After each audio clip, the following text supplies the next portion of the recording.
এই দেশের সব শালায় মুরসল। সব শালারে মুরসল কওয়ার কারণটা কি? যাদব একটু জিজ্ঞান যে সব শালারে মুরসল কই জিজ্ঞান। বৈষম্যহীন বাংলাদেশ চাই আমরা, আমিও বৈষম্যহীন বাংলাদেশ চাই।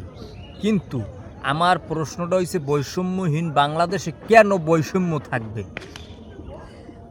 হাসনাদারে টুস করে একটা মারছে,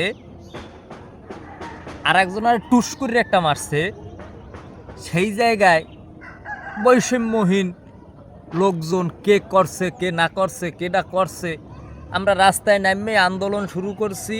হাসনাত ভাইয়ের রক্তে ভাসে গেছে বাংলাদেশ। আমি কেউ সমালোচনা করি না, আলোচনাও করি না, সমালোচনাও করি না, জাস্ট যুক্তি বাংলাদেশের নাগরিক হিসেবে একটুখানি কথা কই শোনেন।